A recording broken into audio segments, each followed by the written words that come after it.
Good morning everyone. चलो बच्चे, आपके चैप्टर 7 के लास्ट टॉपिक पे आते हैं बेटा। इंपॉर्टेंट कंसेप्ट है, ध्यान से सुनना है बेटा। Composition scheme, section 10। बेटा कॉम्पोजिशन स्कीम समझने से पहले ना हेडिंग लिखो पहले बेटा। मैं थोड़ा सा आपको केस ना बेटा पहले इंट्रोडक्शन एक दे दूं मैं आपको, फिर आपको कॉम्पोजिशन स्कीम समझने में बेटा इजी होगा। Composition scheme section 10। चलो बेटा, होता क्या है जरा ध्यान से सुनना बेटा, एग्जाम्पल से एक समझते हैं। अज्यूम करो एक पर्सन है बेटा मिस्टर ए, ठीक है। इसने बच्चे जीएसटी में रजिस्ट्रेशन ले रखा है।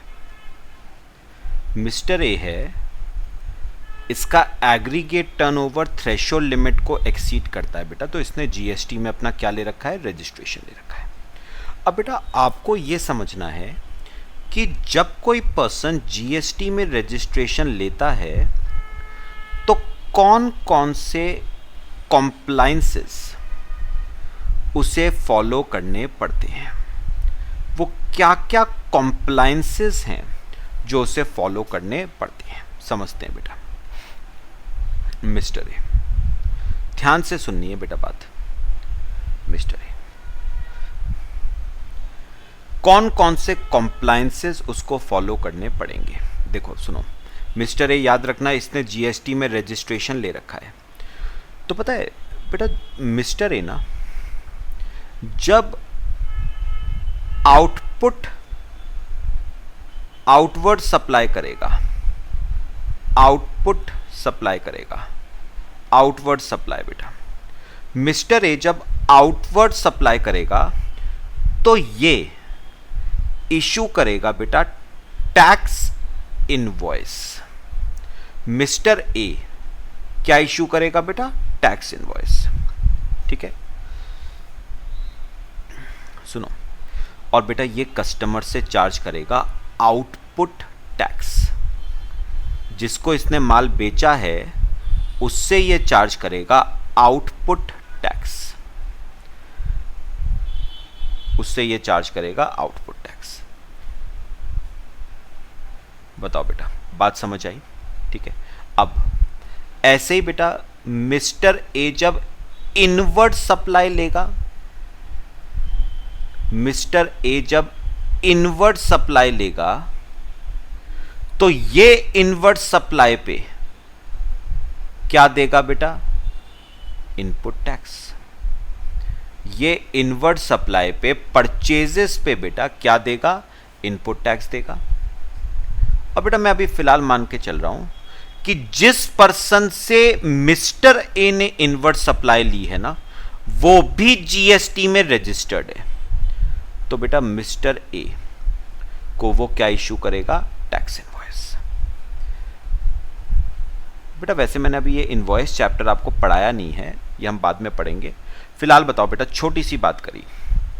मिस्टर ए जो आउटवर्ड सप्लाई करेगा इशू करेगा टैक्स इनवॉइस और कस्टमर से चार्ज करेगा आउटपुट टैक्स। फिर मिस्टर ए जो इनवर्ड सप्लाई लेगा उसे देना पड़ेगा इनपुट टैक्स, ठीक है बेटा। और फिर कुछ ऐसे ही करते थे ना बेटा आप। फिर मिस्टर ए क्या करेगा, अपने आउटपुट टैक्स में से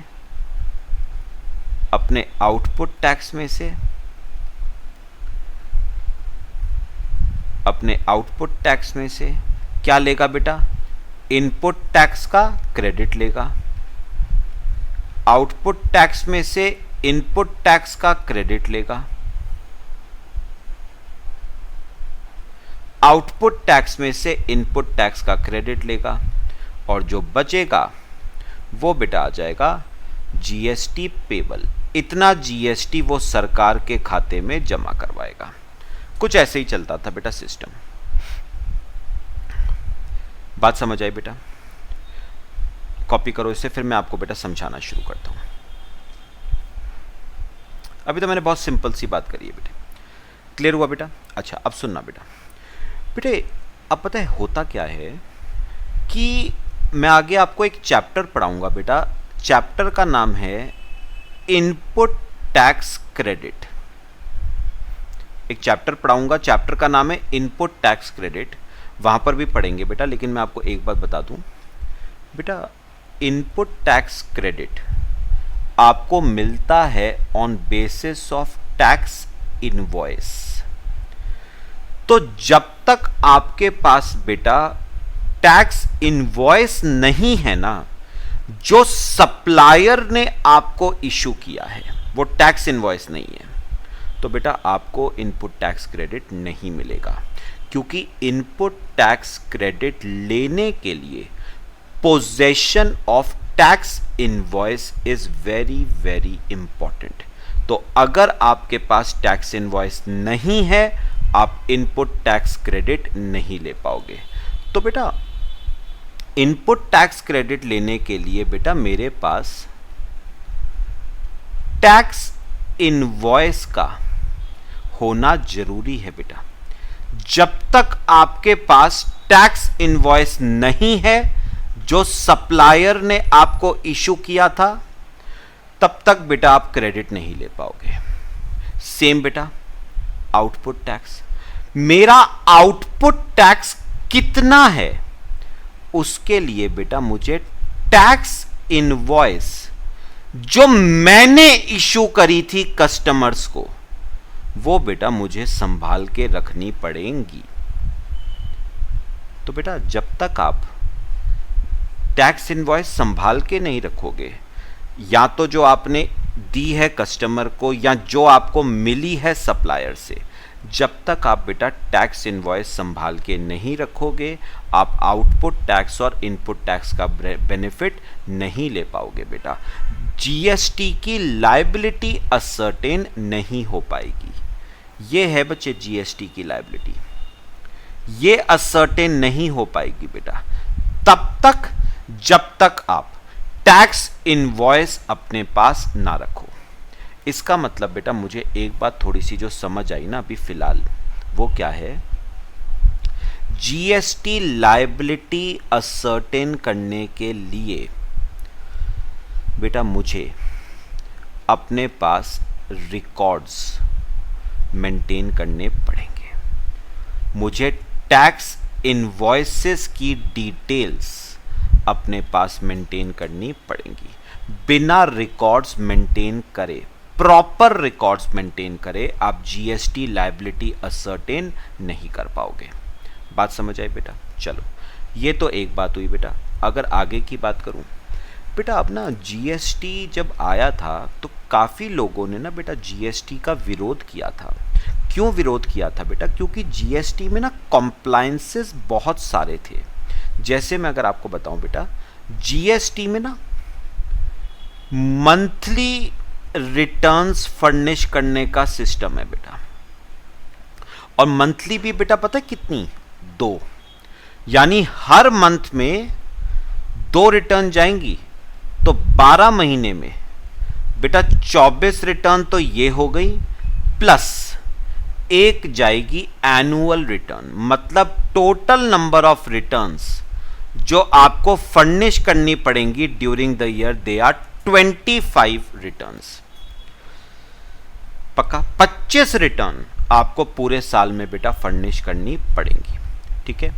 और बेटा खुद तो फर्निश नहीं कर पाओगे, you will require services of a chartered accountant. आपको चार्टेड अकाउंटेंट की सर्विसेज चाहिए होंगी बेटा। तो अगर आप बेटा नोटिस करो तो जीएसटी की बेटा सबसे बड़ी प्रॉब्लम क्या थी जब ये आया था, वो थी कि कॉम्प्लायंसेस बहुत ज़्यादा थे जीएसटी में। जैसे आपको रिकॉर्ड्स मेंटेन करने पड़ेंगे प्रॉपर, तभी जीएसटी लायबिलिटी निकल पाएगी। आपको मंथली रिटर्न्स फर्निश करनी पड़ेंगी, ठीक है। आपको सीए की सर्विसेज चाहिए ही चाहिए होंगी बेटा। तो कॉम्प्लायंसेस काफ़ी हैं बेटा जीएसटी में। जीएसटी में बेटा कॉम्प्लायंसेस काफ़ी सारे कॉम्प्लायंसेस हैं, लार्ज नंबर ऑफ कॉम्प्लायंसेस हैं बेटा। और जितना ज़्यादा कॉम्प्लायंसेस होंगे बेटा, उतनी ज़्यादा उन कॉम्प्लायंसेस की कॉस्ट होगी। जितने ज़्यादा कॉम्प्लायंसेस उतनी ज़्यादा उन कॉम्प्लायंसेस की कॉस्ट होगी बेटा। खर्चा उतना ज़्यादा होगा बेटा कॉम्प्लायंसेस को पूरा करने में। पहले मेरा काम बेटा अकाउंटेंट से चलता था, अब मेरा काम अकाउंटेंट से नहीं चलेगा, अब मेरे को चार्टेड अकाउंटेंट रखना पड़ेगा बेटा। चार्टेड अकाउंटेंट रखोगे उसकी फीस दोगे, तो कॉम्प्लायंस कॉस्ट बढ़ती जा रही है बेटा। ये एक रीज़न था बेटा जिसकी वजह से जीएसटी का बहुत विरोध किया गया जब जीएसटी आया था। बेटा जो छोटे बिजनेसमैन है जिनका टर्नओवर थ्रेशोल्ड लिमिट से तो ज़्यादा है, लेकिन उतना ज़्यादा नहीं है। जैसे बेटा एग्जाम्पल के तौर पे कोई मैन्युफैक्चरर है, 50 लाख रुपए का टर्नओवर है बेटा। 50 लाख रुपए का टर्नओवर क्या होता है बेटा? कुछ भी नहीं होता है 50 लाख रुपए का टर्नओवर। तो ऑल्दो उसका टर्नओवर थ्रेशोल्ड लिमिट को एक्सीड करता है, लेकिन उसे आप एक बड़ा बिजनेसमैन नहीं कह सकते, वो एक छोटा बिजनेसमैन है। अब बेटा अगर आप प्रॉफिट रेशियो 5% भी लगाओ बेटा, तो 50 लाख के टर्नओवर पे 5% 2.5 लाख का प्रॉफिट कमा रहा है बेटा वो, मतलब महीने के 20,000 रुपए कमा रहा है। और बेटा चार्टेड अकाउंटेंट को रखने की फीस ही महीने की बेटा 10,000 रुपए होगी। तो बात समझ के चलो, छोटे बिजनेसमैन के लिए कॉम्प्लायंसेस को बेयर करना, कॉम्प्लायंस की कॉस्ट को बेयर करना पॉसिबल नहीं था, फीजेबल नहीं था। तो बेटा गवर्नमेंट ने ना एक रास्ता निकाला है जिससे आपके कॉम्प्लायंसेस उतने ज़्यादा नहीं होंगे। और क्योंकि कॉम्प्लायंसेस ज़्यादा नहीं है तो कॉम्प्लायंसेस की जो कॉस्ट है वो भी आपको ज़्यादा नहीं पड़ेगी। एक रास्ता निकाला है और वो रास्ता है बेटा कॉम्पोजिशन स्कीम। क्या है मैं भी समझाता हूं बेटा। पहले बताओ ये पूरा केस समझ आया बेटा? पक्का? चलो अब डिस्कस करना शुरू करते हैं। कॉम्पोजिशन स्कीम बेटा क्या कहती है? कॉम्पोजिशन स्कीम ध्यान से सुनना है बेटा। कॉम्पोजिशन स्कीम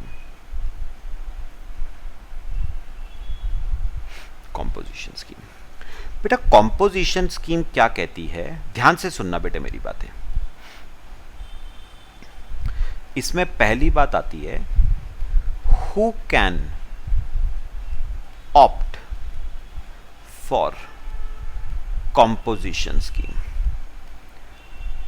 बेटा कॉम्पोजिशन स्कीम के फायदे क्या हैं वो मैं आपको सब बताऊंगा, लेकिन पहले समझो who can opt for composition scheme. बेटा कॉम्पोजिशन स्कीम के लिए कौन ऑप्ट कर सकता है? ठीक है बेटा, कॉम्पोजिशन स्कीम के लिए सप्लायर ऑप्ट कर सकता है। कौन ऑप्ट कर सकता है? सप्लायर। ध्यान से सुनना बेटा, जिसका turnover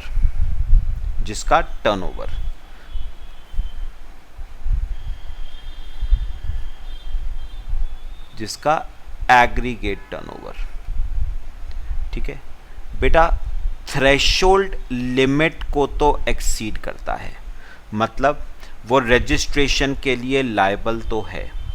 aggregate turnover threshold limit को एक्सीड करता है, मतलब he is liable for registration. But turnover is up to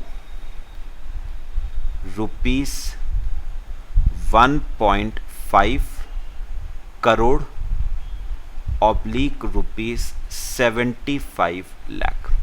तो बेटा आपका turnover, aggregate turnover threshold limit को तो एक्सीड करता है बेटा, लेकिन 1.5 करोड़ या 75 लाख से कम है। अब आप कहोगे सर ये दो लिमिट क्या मतलब हुई? बेटा वही फंडा है यहां पर भी, स्पेशल कैटेगरी स्टेट्स का।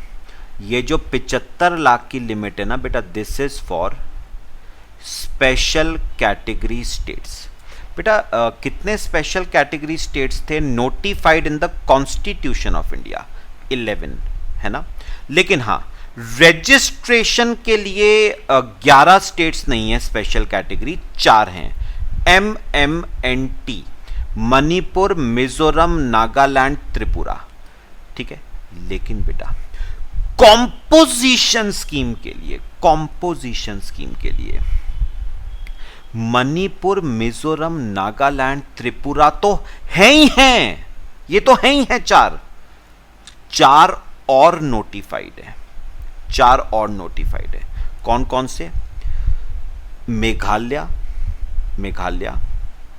सिक्किम, उत्तराखंड भी बेटा नोटिफाइड है। तो यहां पर सुनो, वो चार तो हैं ही हैं बेटा नोटिफाइड। कौन कौन से चार बेटा? मणिपुर, मिजोरम, नागालैंड, त्रिपुरा, MMNT बेटा। इसके अलावा ना चार और नोटिफाइड हैं, उत्तराखंड, मेघालय, सिक्किम एंड अरुणाचल प्रदेश। तो बेटा कॉम्पोजिशन स्कीम, ये 75 लाख की लिमिट जो है बेटा, 75 लाख की लिमिट, ये 4 के लिए भी नहीं है और सारे 11 के लिए भी नहीं है, ये इनफैक्ट 8 के लिए है। ठीक है, कौन से 3 के लिए नहीं है? असम, जम्मू एंड कश्मीर एंड हिमाचल प्रदेश, उनके लिए बेटा 1.5 करोड़ ही चलेगा। तो 1.5 करोड़ की लिमिट किन के लिए है? जो 3 स्पेशल कैटेगरी स्टेट्स बच गए, Assam, Himachal Pradesh, Jammu and Kashmir and other states, इन सब के लिए बेटा 1.5 करोड़ की लिमिट चलेगी। तो मुझे एक बात बताओ, ध्यान से सुननी है बेटा बातें मेरी, ठीक है बेटा? तो याद रखना 75 लाख की लिमिट कॉम्पोजिशन स्कीम की 8 स्टेट्स के लिए, जो 8 स्पेशल कैटेगरी स्टेट्स थे। 11 में से 8 तो 75 लाख की लिमिट फॉलो करेंगे, बाकी 3 और बचे हुए जितने भी स्टेट्स हैं वो 1.5 करोड़ की लिमिट फॉलो करेंगे। ठीक है, अच्छा तो बेटा एक ध्यान से सुनना है अभी बेटा, जिसका एग्रीगेट टर्नओवर बेटे थ्रेशोल्ड लिमिट को तो एक्सीड करता है, ठीक है, लेकिन 1.5 करोड़ या 75 लाख तक है, उससे ज्यादा नहीं। 1.5 करोड़ 75 लाख तक है इन इमीडिएटली प्रीसीडिंग फाइनेंशियल ईयर। यानी बेटा बड़ी काम की बात है बेटे, सुनो, ये ईयर बेटा सपोज 1920 है, फाइनेंशियल ईयर कौन सा है? 1920। बेटा 1920 के लिए ध्यान से सुनना, 1920 के लिए मैं कॉम्पोजिशन स्कीम के लिए एलिजिबल हूं या नहीं? 1920 में बेटा मैं कॉम्पोजिशन स्कीम के लिए एलिजिबल हूं या नहीं, उसके लिए एग्रीगेट टर्नओवर 1920 का नहीं देखना है, उसके लिए एग्रीगेट टर्नओवर देखना है प्रीसीडिंग फाइनेंशियल ईयर का। और बेटा अगर प्रीसीडिंग फाइनेंशियल ईयर का टर्नओवर थ्रेशोल्ड लिमिट से ज्यादा है, ठीक है, लेकिन 1.5 करोड़ या 75 लाख से कम है, ठीक है, तो बेटा करंट ईयर में आप कॉम्पोजिशन स्कीम के लिए एलिजिबल होते हो। मैं अभी आपको बेटा समझा देता हूं एग्जांपल से, समझो बेटे। देखो बेटा एग्जांपल, बेटा मैं मिस्टर ए हूं, ठीक है, उत्तराखंड में बेटा मेरा रजिस्ट्रेशन हो रखा है। मिस्टर ए हूं, मेरा उत्तराखंड में बेटा रजिस्ट्रेशन हो रखा है। I am a registered person, registration हो रखा है बेटा मेरा, मतलब मेरा एग्रीगेट टर्नओवर थ्रेशोल्ड लिमिट को एक्सीड कर रहा था ना, तो मेरा रजिस्ट्रेशन हो गया बेटा, मैं रजिस्टर्ड हूं। अब क्या मैं कॉम्पोजिशन स्कीम के लिए ऑप्ट कर सकता हूं या नहीं? तो बेटा उसके लिए टर्नओवर देखना है प्रीसीडिंग ईयर का। तो सुनो, मेरे दिमाग में कंफ्यूजन क्या है, क्या मैं करंट ईयर में 1920 में क्या मैं कॉम्पोजिशन स्कीम के लिए ऑप्ट कर सकता हूं या नहीं? कौन से ईयर के लिए? 1920 के लिए। तो बेटा उन्होंने कहा आपको इसके लिए टर्नओवर देखना पड़ेगा पिछले साल का, मतलब 18-19 फाइनेंशियल ईयर का आपको टर्नओवर देखना पड़ेगा। और बेटा टर्नओवर मेरा है पिछले साल का बेटे 70 लाख रुपए, 70 लाख का टर्नओवर है बेटा। अब याद रखना बेटा, उत्तराखंड के लिए कॉम्पोजिशन स्कीम की लिमिट 75 लाख है और मेरा पिछले साल का टर्नओवर 70 लाख है, मतलब बेटा 75 लाख तक है। तो बेटा मैं 1920 में कॉम्पोजिशन स्कीम के लिए क्या हूं बेटा? एलिजिबल हूं, क्योंकि मेरा पिछले साल का टर्नओवर 75 लाख से कम है, तो मैं करंट ईयर में कॉम्पोजिशन स्कीम के लिए क्या हूं बेटा? एलिजिबल हूं। तो करंट ईयर के लिए आप एलिजिबल हो या नहीं, उसके लिए आपको टर्नओवर देखना होता है पिछले साल का। तो बेटा क्योंकि मेरे पिछले साल का टर्नओवर 70 लाख है, 75 लाख से कम है, तो मैं 1920 में करंट ईयर में मैं कॉम्पोजिशन स्कीम के लिए एलिजिबल हूं बेटा। बात समझ आई बेटे? कुछ बातें आपको बताऊंगा बेटा, ध्यान से सुनना मेरी बात। समझ आया सबको? कुछ बेटा वैसे ये बातें आगे आनी है, लेकिन मैं अभी आपको बेटा बताऊंगा। बेटा सुनना, तो आपको एक बात तो पता चल गई कि अगर मेरे को ये जानना है कि मैं 1920 में कॉम्पोजिशन स्कीम के लिए एलिजिबल हूं या नहीं, तो मुझे टर्नओवर 1920 का नहीं देखना है बेटा, मुझे 18-19 का टर्नओवर देखना है। अब सुनो, तो बेटा मैं 1920 में कॉम्पोजिशन स्कीम के लिए क्या हूं? एलिजिबल हूं, ठीक है।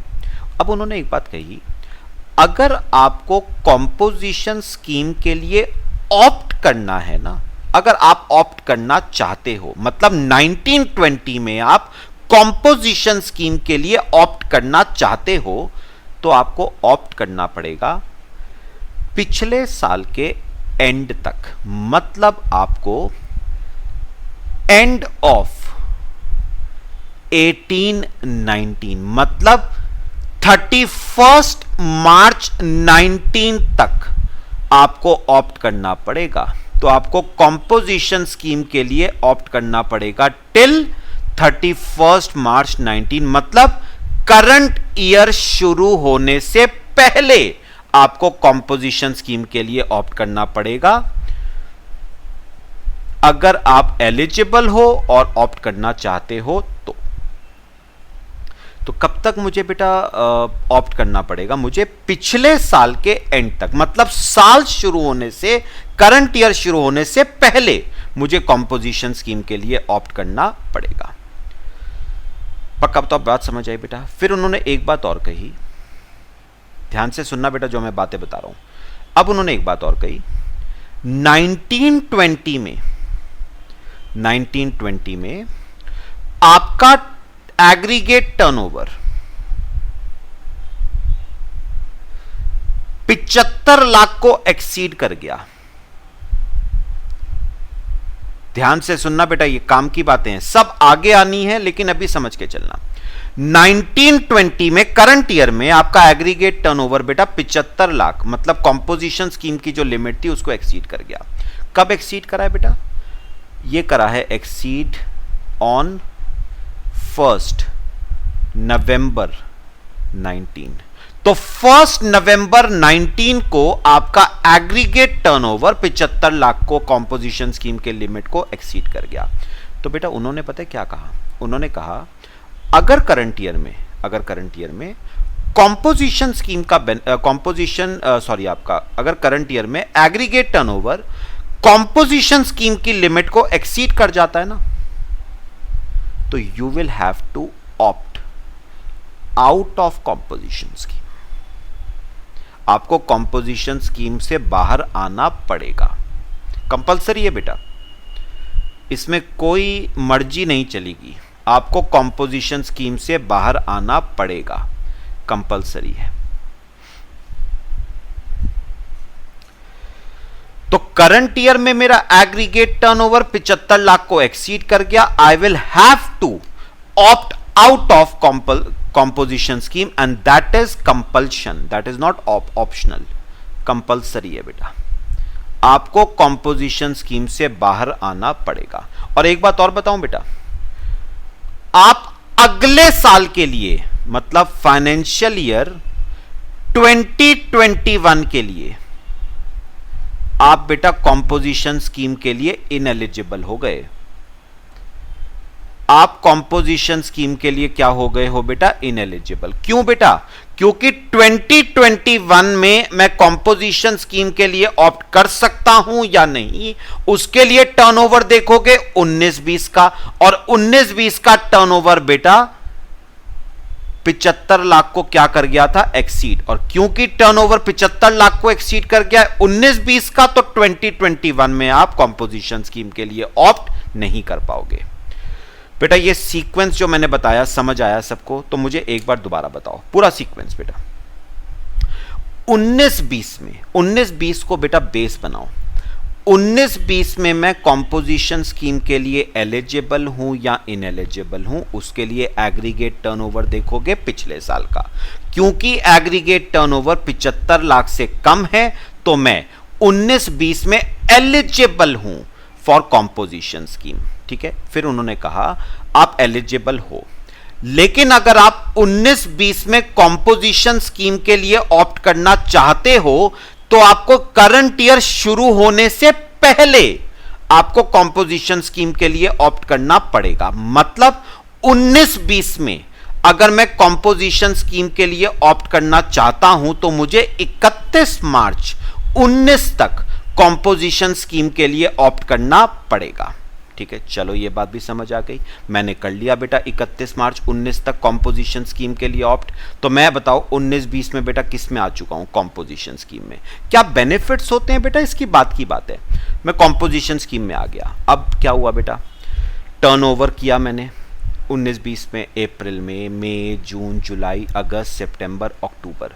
बेटा 1 नवंबर को मेरा एग्रीगेट टर्नओवर 19-20 का 75 लाख को क्या कर गया? मतलब जो लिमिट थी कॉम्पोजिशन स्कीम की उत्तराखंड के लिए, उसको बेटे क्या कर गया? एक्सीड कर गया। और जैसे ही एग्रीगेट टर्नओवर करंट ईयर में लिमिट को एक्सीड करेगा ना कॉम्पोजिशन स्कीम की, तो बेटा आपको कॉम्पोजिशन स्कीम से बाहर आना पड़ेगा, मैंडेटरी है। मतलब कॉम्पोजिशन स्कीम का बेनिफिट आपको पूरे करंट ईयर के लिए नहीं मिलेगा। आपको कॉम्पोजिशन स्कीम का बेनिफिट सिर्फ तब तक मिलेगा जब तक आपका टर्नओवर कॉम्पोजिशन स्कीम की लिमिट को एक्सीड नहीं करता। तो जैसे ही टर्नओवर करंट ईयर का कॉम्पोजिशन स्कीम की लिमिट को एक्सीड करेगा, कॉम्पोजिशन स्कीम का बेनिफिट खत्म, आप बेटा आपको बाहर आना पड़ेगा कॉम्पोजिशन स्कीम से। और बेटा इसका इफेक्ट, दूसरा इफेक्ट क्या पड़ेगा? आप 2021 के लिए भी इनएलिजिबल हो गए। क्योंकि 2021 में एलिजिबल हो कॉम्पोजिशन स्कीम के लिए या नहीं, उसके लिए टर्नओवर देखोगे 19-20 का, और 19-20 का टर्नओवर बेटा 75 लाख को एक्सीड कर चुका है, तो 2021 के लिए आप क्या हो गए बेटा? इनएलिजिबल। समझ आई बेटा बात सबको? अभी ना काम बेटा हमारा खत्म नहीं हुआ है, मेरी बात सुनना, मैं क्या कहना चाह रहा था।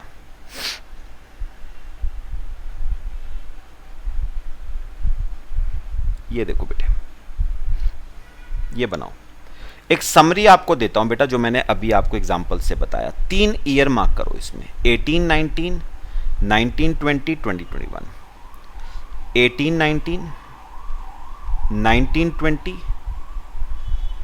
20-21। सुनो बेटा, अब सुनो, ये बेटा मेरा करंट ईयर है 19-20।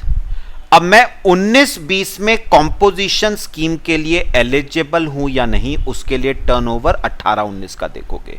बेटा 18-19 का अगर एग्रीगेट टर्नओवर आपका less than equal to 75 lakh है, क्योंकि मैं उत्तराखंड की बात कर रहा हूं तो 75 लाख लेंगे, महाराष्ट्र की बात करते हैं फॉर एग्जांपल तो 1.5 करोड़ आएगा। तो क्योंकि मेरा 18-19 का टर्नओवर 75 लाख या उससे कम है, तो मैं 19-20 में कॉम्पोजिशन स्कीम के लिए क्या हूं, एलिजिबल हूं बेटा, मैं ऑप्ट कर सकता हूं। अगर ऑप्ट करना है तो साल शुरू होने से पहले ऑप्ट करना पड़ेगा, मतलब ये बेटा 1 मार्च 18 है, ये 31 मार्च 19 है, ये 31 मार्च 20 है, ये 31 मार्च 21 है। तो अगर आपको ऑप्ट करना है तो इस डेट तक आपको ऑप्ट करना पड़ेगा, date of opting for composition scheme. तो आपको 31 मार्च 19 तक कॉम्पोजिशन स्कीम के लिए ऑप्ट करना पड़ेगा अगर आप करना चाहते हो तो, प्रोवाइडेड यू आर एलिजिबल। ठीक है, अब क्या हुआ बेटा, ध्यान से सुनिए मेरी बातें। अब बेटा करंट ईयर में यहां पर जाके बेटा मेरा टर्नओवर 75 लाख को एक्सीड कर गया। तो बेटा जैसे ही टर्नओवर आपका 75 लाख को एक्सीड करेगा ना करंट ईयर में, you will have to opt out of composition scheme. आपको बेटे कॉम्पोजिशन स्कीम से बाहर आना पड़ेगा, you will have to opt out of composition scheme. मतलब इस पीरियड के लिए तो मैं कॉम्पोजिशन स्कीम में रहूंगा, और इस पीरियड के लिए मैं जो नॉर्मल स्कीम होती है उसी में रहूंगा बेटा। बात समझ आई?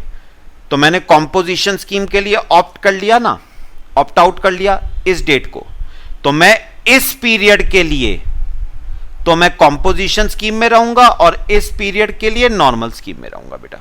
और रही बात बेटा 2021 की, तो बेटा 2021 के लिए आप इनएलिजिबल हो जाओगे फॉर कॉम्पोजिशन स्कीम। क्यों बेटा?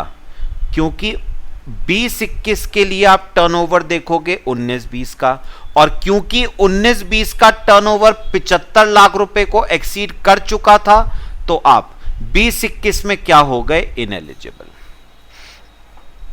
ठीक है, ऐसी बेटा ये ना सीक्वेंस फिर बेटा चलता जाता है।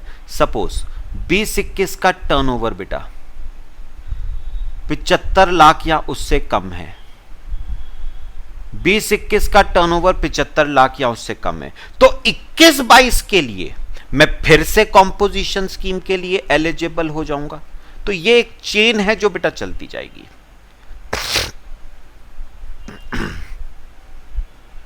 कॉपी कर लो बेटा इसे, फिर कुछ और बातें बताता हूं आपको।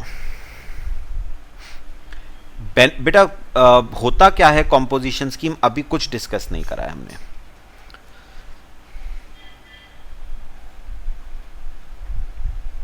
समझ आ रहा है बेटे?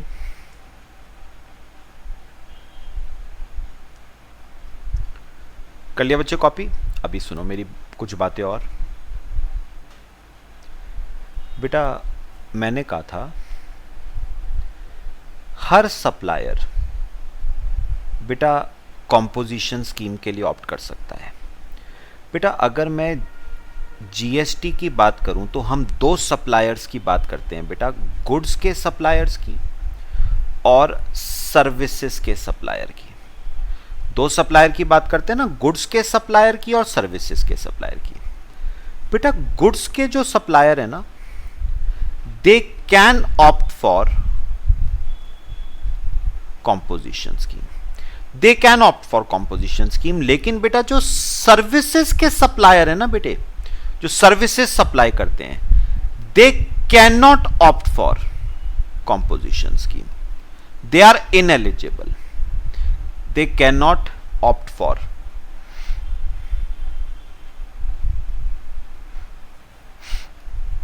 दे can not opt for composition scheme. यानी बेटा कॉम्पोजिशन स्कीम का बेनिफिट सिर्फ सप्लायर ऑफ गुड्स को दिया गया है, सर्विसेज के सप्लायर को नहीं दिया गया है। एक्सेप्ट एक कौन, रेस्टोरेंट सर्विसेज, यानी जो रेस्टोरेंट ओनर्स है ना बेटा, जो अल्कोहल सर्व नहीं करते हैं अपने रेस्टोरेंट्स में, they can opt for composition scheme. इनके अलावा जितने भी सर्विस प्रोवाइडर्स हैं, they can not opt for composition scheme. तो they can not opt for composition scheme except restaurants. मैं आपको ना ये प्रॉपर लिखवा देता हूं बेटा, नीचे देखो।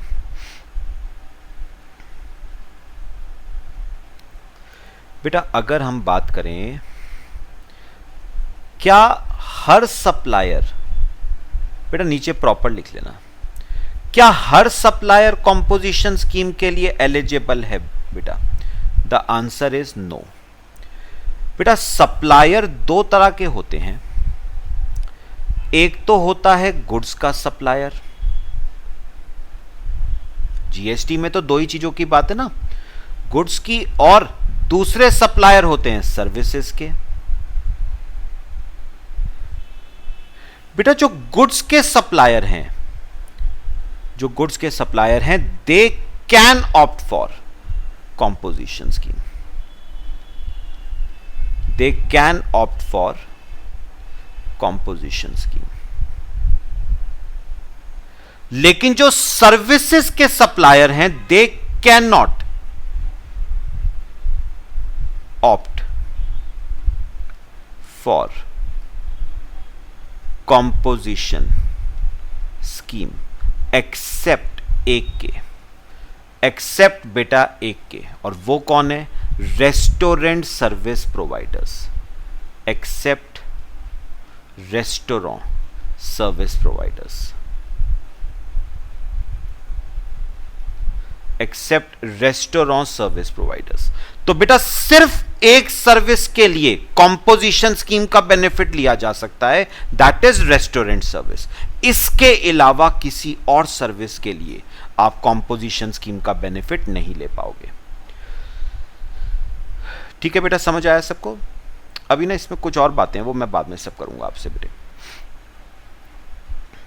कॉपी कर लो इसे। जितना बेटा मैंने डिस्कस करा पूरा क्लियर हुआ।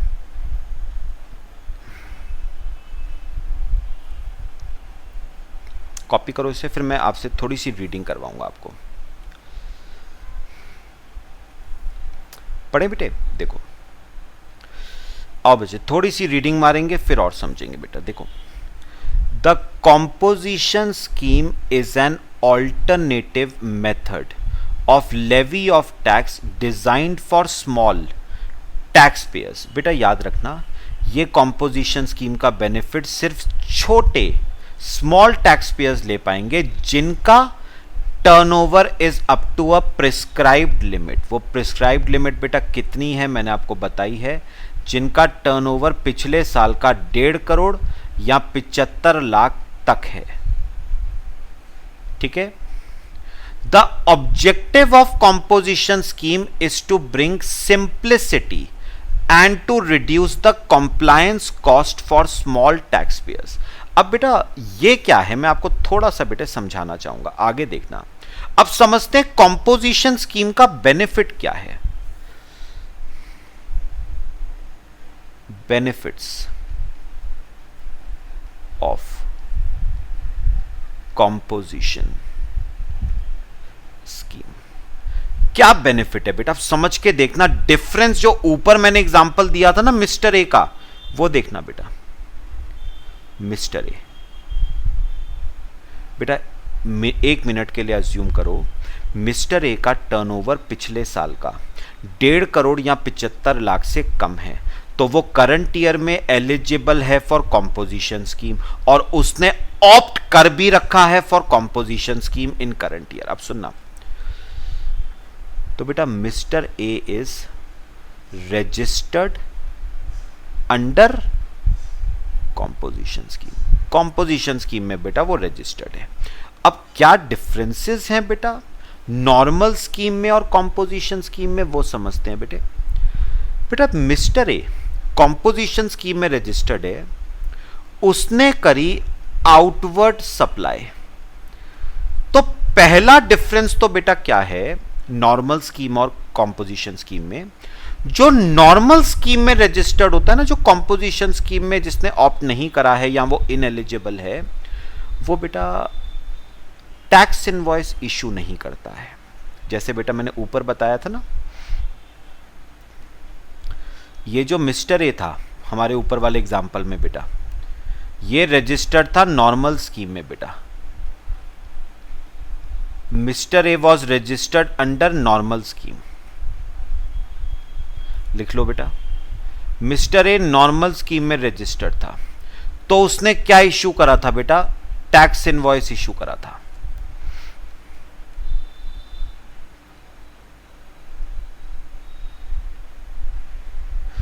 तो बेटा उसने टैक्स इनवॉइस इशू करा था। लेकिन बेटा कॉम्पोजिशन स्कीम में, जो कॉम्पोजिशन स्कीम में बेटा रजिस्टर्ड है ना, वो बेटा टैक्स इनवॉइस इशू नहीं करता है, वो इशू करता है बिल ऑफ सप्लाई। क्या इशू करता है वो? Bill of supply. तो मिस्टर ए जो कॉम्पोजिशन स्कीम में रजिस्टर्ड है, he will not issue tax invoice, he will issue bill of supply. अब आप पूछोगे कि सर दोनों में डिफरेंस क्या है? तो बेटा डिफरेंस पता क्या है? टैक्स इनवॉइस इशू वही कर सकता है who is entitled to collect tax from customer. ध्यान से सुनना बेटा, अब यही इंपॉर्टेंट बात आ रही है। टैक्स इनवॉइस इशू वही पर्सन कर सकता है who is eligible to collect tax from customer, जो कस्टमर से टैक्स कलेक्ट करने के लिए एलिजिबल है। अब बेटा बताओ, mister A tax invoice issue नहीं कर रहा है, बिल ऑफ सप्लाई इशू कर रहा है। इसका मतलब mister A is not eligible to collect tax from customer. Mister A is not eligible to collect tax from customer। इसीलिए बेटा वो टैक्स इनवॉइस इशू नहीं कर रहा है, वो क्या इशू कर रहा है? Bill of supply. तो एक बात क्लियर करो बेटा, जो बेटे कॉम्पोजिशन स्कीम में रजिस्टर्ड होता है ना, he is not eligible to collect tax from customer. वो कस्टमर से आउटपुट टैक्स चार्ज नहीं कर सकता बेटा, इसीलिए वो टैक्स इनवॉइस इशू नहीं कर रहा है, वो बिल ऑफ सप्लाई इशू कर रहा है। तो मिस्टर ए क्या कस्टमर से आउटपुट टैक्स चार्ज कर सकता है? The answer is no, he can not charge output tax from customer. That is why वो इशू कर रहा है बिल ऑफ सप्लाई, ना कि टैक्स इनवॉइस। पहला डिफरेंस क्लियर हुआ बेटा। दो डिफरेंस करें इनफैक्ट, नॉर्मल स्कीम में जो रजिस्टर्ड होगा वो टैक्स इनवॉइस इशू करेगा, कॉम्पोजिशन स्कीम में जो रजिस्टर्ड होगा वो बिल ऑफ सप्लाई इशू करेगा। नॉर्मल स्कीम में जो रजिस्टर्ड है वो कस्टमर से आउटपुट टैक्स लेगा, इसीलिए तो टैक्स इनवॉइस दे रहा है। जो कॉम्पोजिशन स्कीम में रजिस्टर्ड है वो टैक्स कलेक्ट नहीं कर सकता कस्टमर से, इसीलिए वो टैक्स इनवॉइस नहीं दे रहा है, वो बिल ऑफ सप्लाई दे रहा है। बात समझ आई? अब सुनो, अब मिस्टर ए ने ली कुछ out inward supplies, inward supply. बेटा अब सुनो, अब बेटा इनवर्ड सप्लाई अगर आपने किसी नॉर्मल स्कीम में रजिस्टर्ड पर्सन से ली है, बात समझना बेटा, अगर आपने इनवर्ड सप्लाई जो नॉर्मल स्कीम में रजिस्टर्ड है उससे ली है, कॉम्पोजिशन वाले से नहीं, जो नॉर्मल स्कीम में रजिस्टर्ड है, तो उसने आपको इशू किया होगा टैक्स इनवॉइस, उसने आपको टैक्स इनवॉइस इशू करा होगा। और टैक्स इनवॉइस इशू करा है मतलब उसने आपसे टैक्स लिया होगा, जो आपका क्या कहलाएगा बेटा? Input tax. ठीक है। हां, अगर आपने ये इनवर्ड सप्लाई किसी कॉम्पोजिशन डीलर से ली होगी, मतलब जो कॉम्पोजिशन स्कीम में रजिस्टर्ड है, तो उसने आपको इशू करा होगा बिल ऑफ सप्लाई। हां, उस केस में कोई इनपुट टैक्स नहीं आएगा, क्योंकि कॉम्पोजिशन स्कीम वाला आपसे आउटपुट टैक्स चार्ज नहीं कर सकता। अब जब वो आउटपुट टैक्स चार्ज नहीं करेगा तो इनपुट टैक्स कहां से आएगा? समझ आ रहा है बेटा? कोई कंफ्यूजन नहीं होनी चाहिए, बहुत स्टेप बाय स्टेप चल रहे हैं। तो एक बात बताओ, अगर मैंने इनवर्ट सप्लाई उससे ली है जो नॉर्मल स्कीम में रजिस्टर्ड है, तो उसने मुझे इशू करा टैक्स इनवॉइस। टैक्स इनवॉइस पे उसने मुझसे क्या चार्ज करा होगा? टैक्स। वो टैक्स उसका आउटपुट टैक्स है, मेरा इनपुट टैक्स है। लेकिन अगर मैंने इनवर्ट सप्लाई ली किसी ऐसे पर्सन से जो कॉम्पोजिशन स्कीम में रजिस्टर्ड है, तो उसने मुझे इशू करा होगा बिल ऑफ सप्लाई। पक्का? बिल ऑफ सप्लाई में टैक्स उसने मुझसे चार्ज नहीं करा होगा, तो आउटपुट टैक्स है ही नहीं उसका। जब उसका आउटपुट टैक्स नहीं है तो मेरा इनपुट टैक्स नहीं है। मतलब बात समझो ना, जो कॉम्पोजिशन स्कीम में रजिस्टर्ड होता है ना बेटा, जो कॉम्पोजिशन स्कीम में रजिस्टर्ड होता है, उसका बेटा आउटपुट टैक्स तो होगा ही नहीं, वो टैक्स कलेक्ट कर ही नहीं सकता कस्टमर से बेटा। लेकिन इनपुट टैक्स उसका हो भी सकता है और नहीं भी, डिपेंड करता है उसने खरीदा सामान किससे है। अगर नॉर्मल स्कीम वाले से खरीदा है तो इनपुट टैक्स होगा, अगर कॉम्पोजिशन वाले से खरीदा है तो नहीं होगा। तो इनपुट टैक्स हो भी सकता है या नहीं भी, डिपेंड करता है खरीदा किससे है। तो अगर तो नॉर्मल स्कीम वाले से खरीदा है तो बेटा होगा, अगर कॉम्पोजिशन वाले से खरीदा है तो नहीं होगा, है ना। लेकिन बेटा अब गवर्नमेंट ने क्या कहा? गवर्नमेंट ने कहा, सुनना बेटा ध्यान से, क्योंकि आपका आउटपुट टैक्स निल है, क्योंकि आपका आउटपुट टैक्स निल है, तो आप इनपुट टैक्स का क्रेडिट नहीं ले पाओगे। क्योंकि बेटा इनपुट टैक्स का क्रेडिट मिलता है अगेंस्ट आउटपुट टैक्स। अब जब आउटपुट टैक्स ही नहीं है तो क्रेडिट कैसा? बात समझना मेरी बेटा जो मैं कह रहा हूं, पहले कॉपी करो यहां तक। तो बेटा एक बात समझना बिल्कुल, इनपुट टैक्स का क्रेडिट मिलता है अगेंस्ट आउटपुट टैक्स। अब जब आउटपुट टैक्स ही नहीं है कॉम्पोजिशन डीलर का, तो गवर्नमेंट ने कहा तुझे इनपुट टैक्स क्रेडिट भी नहीं मिलेगा। अगर है तेरा इनपुट टैक्स तो क्रेडिट नहीं मिलेगा, अगर नहीं है तो बात खत्म। बात समझ आ रही है बेटा? क्योंकि क्रेडिट मिलता है आउटपुट टैक्स के अगेंस्ट। अब जब आउटपुट टैक्स ही नहीं है तो क्रेडिट कैसा? बात समझ आई बेटा? कॉपी कर लो बच्चे।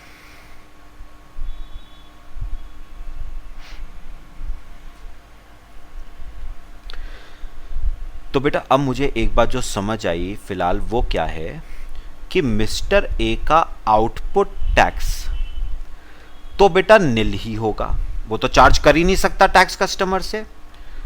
और जब आउटपुट टैक्स ही नहीं है तो गवर्नमेंट ने कहा तेरे को इनपुट टैक्स का क्रेडिट भी नहीं मिलेगा, क्योंकि क्रेडिट मिलता है आउटपुट टैक्स के अगेंस्ट। अब जब आउटपुट टैक्स ही नहीं है तो क्रेडिट कैसा? तो तेरी नेट जीएसटी लायबिलिटी निल हो गई। तेरी नेट जीएसटी लायबिलिटी इज निल।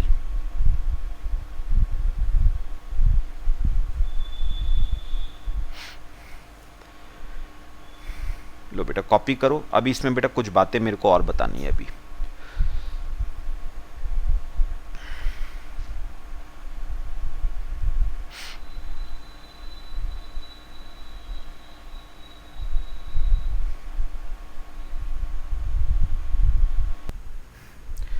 चलो बच्चे कॉपी कर लिया सबने?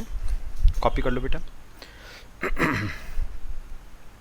तो बेटा अगर मैं एक बार एक गो थ्रू कर दूं जो मैंने अभी बेटा आपको बताया, वो मैं क्या बताना चाह रहा हूँ बेटा कि जिसने अपना रजिस्ट्रेशन बेटा कॉम्पोजिशन स्कीम में ले रखा है ना, वो ना तो बेटा कस्टमर से आउटपुट टैक्स चार्ज कर सकता है, ठीक है, ना वो बेटा इनपुट टैक्स का क्रेडिट ले सकता है, क्योंकि क्रेडिट मिलता है आउटपुट टैक्स के अगेंस्ट। अब जब आउटपुट टैक्स ही नहीं है तो क्रेडिट कैसा? तो बात समझो बेटा, कॉम्पोजिशन पर्सन का आउटपुट टैक्स तो होगा ही नहीं, इनपुट टैक्स का क्रेडिट वो ले सकता नहीं, तो उसकी नेट जीएसटी लायबिलिटी बेटा जीरो आ गई।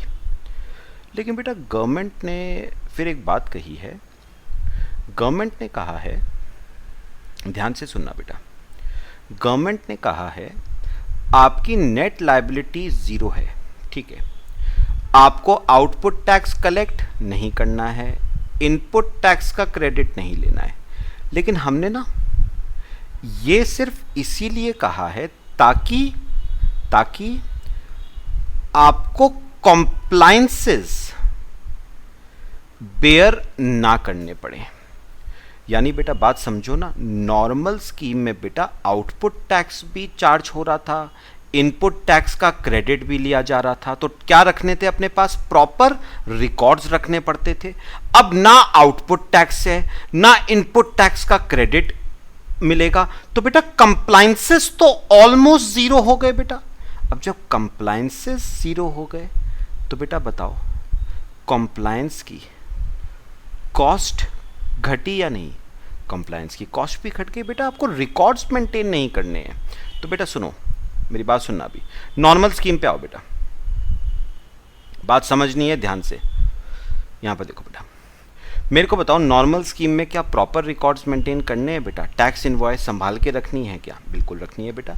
रिटर्न्स कितनी जानी है बेटा? मंथली 2, साल की 24 प्लस एक एनुअल रिटर्न मतलब 25। उसके लिए आपको बेटा सीए की सर्विसेज की जरूरत पड़ेगी। अगर मैं कॉम्पोजिशन स्कीम की बात करूं तो बेटा कॉम्पोजिशन स्कीम को लाने का पर्पस ही यही था, क्योंकि बेटा नॉर्मल स्कीम में लोगों को कॉम्प्लायंसेस बहुत ज़्यादा पड़ रहे थे, कॉम्प्लायंसेस की कॉस्ट बहुत ज़्यादा पड़ रही थी। तो खास तौर पे जो छोटे बिजनेसमैन है ना, जिनका टर्नओवर 1.5 करोड़ या 75 लाख रुपए तक है, जो छोटे बिजनेसमैन है बेटा, उनको कॉम्प्लायंस की कॉस्ट का बर्डन बहुत ज़्यादा पड़ रहा था। इसीलिए कॉम्पोजिशन स्कीम लाई गई। और कॉम्पोजिशन स्कीम में गवर्नमेंट कह रही है आउटपुट टैक्स आपको चार्ज नहीं करना है, इनपुट टैक्स का क्रेडिट भी आप नहीं लोगे, तो मतलब आपको रिकॉर्ड्स मेंटेन ही नहीं करने। रिकॉर्ड्स मेंटेन नहीं करने मतलब कंप्लायंस कॉस्ट ऑलमोस्ट जीरो। बेटा नॉर्मल स्कीम में रिटर्न्स कितनी भर रहे हो साल की? 25। आपको पता है कॉम्पोजिशन में कितनी भरनी है बेटा? 1 रिटर्न, साल की 1 बेटा, एनुअल रिटर्न जाती है बस। तो आपको साल की बस 1 रिटर्न भरनी है, that is annual return in case of composition scheme. तो बेटा आप सोच के देखो, जहां पर मुझे नॉर्मल स्कीम में बेटा 25 रिटर्न साल की भरनी पड़ रही है, रिकॉर्ड्स मेंटेन करने पड़ रहे हैं, कॉम्पोजिशन स्कीम में आपको सिर्फ साल की 1 रिटर्न भरनी है, दैट्स इट। कोई रिकॉर्ड्स मेंटेन नहीं करने की जरूरत है, सीए की सर्विसेज लेने की कोई जरूरत नहीं है। पक्का? तो कंप्लायंस कॉस्ट ऑलमोस्ट बेटा नील हो गई है कॉम्पोजिशन स्कीम में, और यही पर्पस था कॉम्पोजिशन स्कीम को लाने का। लेकिन बेटा गवर्नमेंट ने एक बात कही, गवर्नमेंट ने कहा आपको आउटपुट टैक्स चार्ज नहीं करना है कस्टमर से, आप इनपुट टैक्स का क्रेडिट भी नहीं ले सकते। इसका मतलब ये नहीं है कि आपको गवर्नमेंट को जीएसटी नहीं देना है, आपको गवर्नमेंट को जीएसटी देना पड़ेगा। दैट डज नॉट मीन कि आपको गवर्नमेंट को जीएसटी नहीं देना है, आपको गवर्नमेंट को जीएसटी देना पड़ेगा। मैंने पूछा कितना? गवर्नमेंट ने कहा a small percentage of turnover. तो अपने टर्नओवर का ना, यानी सेल्स का एक छोटा सा नॉमिनल परसेंटेज हमारे खाते में जमा करवा देना एज जीएसटी। हम भी खुश, तुम भी खुश। बेटा हम खुश क्यों? मतलब गवर्नमेंट खुश क्यों? उन्हें टैक्स मिल गया, गवर्नमेंट खुश। तुम खुश क्यों? क्योंकि तुम्हारे कॉम्प्लायंसेस क्या हो गए? Almost zero. कॉम्प्लायंस कॉस्ट क्या हो गई? Almost zero. तो तुम भी खुश, गवर्नमेंट भी खुश। पक्का? कॉम्पोजिशन स्कीम बेटा क्या कहती है, मैं दोबारा से बोल रहा हूं बेटा कॉम्पोजिशन स्कीम में ना दोनों पार्टीज को खुश किया गया, गवर्नमेंट को भी खुश किया गया और जो असेसी था उसको भी खुश किया गया। गवर्नमेंट को खुश किस सेंस में किया गया? गवर्नमेंट ने कहा हम आपसे टर्नओवर का एक छोटा सा परसेंटेज लेंगे एज जीएसटी, ठीक है, हम खुश। अच्छा, तुम्हारे कॉम्प्लायंसेस ऑलमोस्ट जीरो हो गए, तुम्हारी कॉम्प्लायंस कॉस्ट ऑलमोस्ट जीरो हो गई, तो तुम भी खुश, हम भी खुश, हमें टैक्स मिल गया, तुम भी खुश, तुम्हारी कॉम्प्लायंस कॉस्ट ऑलमोस्ट जीरो हो गई। लो बेटा, अब ये स्मॉल परसेंटेज बेटा कितना है वो अभी बात की बात है।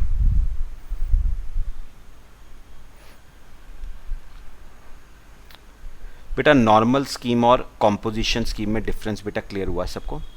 पढ़ें आगे, देखो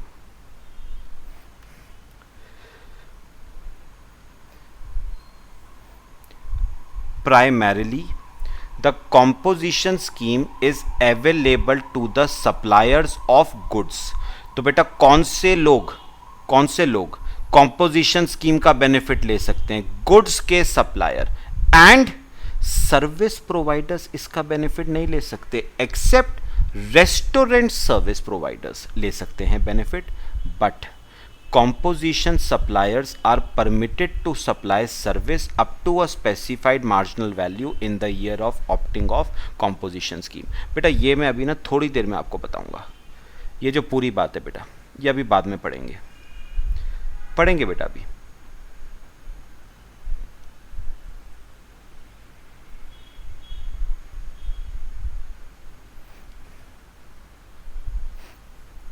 ये बेटा अभी बात की बात है, समझ आ रहा है बेटा? कॉम्पोजिशन स्कीम, अच्छा ये हम ऑलरेडी पढ़ चुके हैं बेटे। Who can opt for composition scheme? If aggregate turnover in preceding financial year is up to 1.5 crore, then a registered dealer can opt for composition scheme in current year. तो बेटा current year में composition scheme के लिए opt eligible हो या नहीं, वो depend करेगा पिछले साल के एग्रीगेट टर्नओवर पे। अगर पिछले साल का एग्रीगेट टर्नओवर 1.5 करोड़ या 75 लाख तक है तो करंट ईयर में आप एलिजिबल हो for composition scheme. However in case of 8 special category states the above limit is 75 lakh. बेटा कौन कौन है 8? MMNT तो हो ही गए ना, मणिपुर, मिजोरम, नागालैंड, त्रिपुरा, 4 तो ये हो गए। 4 और कौन कौन से हैं? अरुणाचल प्रदेश, मेघालय, सिक्किम, उत्तराखंड, तो टोटल 8 हो गए। बेटा कौन कौन नहीं है इसमें शामिल? Assam although special category state है लेकिन उसके लिए 75 लाख नहीं, उसके लिए 1.5 करोड़ होगी। अच्छा, और Jammu and Kashmir although special category state है लेकिन उसके लिए 75 लाख नहीं 1.5 करोड़ होगी। और हिमाचल प्रदेश के लिए भी बेटा 1.5 करोड़ है। तो इन तीनों के लिए बेटा 1.5 करोड़ होगी और बाकी जितने भी बचे बेटा उन सब के लिए 1.5 करोड़ है।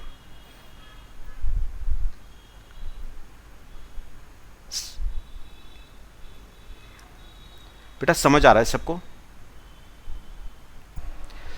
चलो बच्चे अगले टॉपिक पे आते हैं बेटा। अगला जो डिस्कशन बेटा हमें कॉम्पोजिशन स्कीम में करना है वो है who are not eligible for composition scheme. मतलब कॉम्पोजिशन स्कीम का बेनिफिट कौन कौन अवेल नहीं कर सकता है बेटा। तो इसमें एक बात तो मैं आपको पहले ही बता चुका हूं, जितने भी सप्लायर हैं सर्विसेज के, मतलब जो सर्विस प्रोवाइडर्स हैं, वो कॉम्पोजिशन स्कीम का बेनिफिट नहीं ले सकते, except restaurant service providers can avail the benefit of composition scheme. Second, supplier of goods which are not leviable to tax. तो बेटा जो गुड्स के सप्लायर हैं जिन पे टैक्स लगता ही नहीं है बेटा, जीएसटी लगता ही नहीं है, मतलब नॉन टैक्सेबल या एग्जेम्प्ट सप्लाईज। तो बेटा ये रजिस्ट्रेशन कॉम्पोजिशन स्कीम में लेके करेंगे क्या? इनके गुड्स पे तो टैक्स लगता ही नहीं है।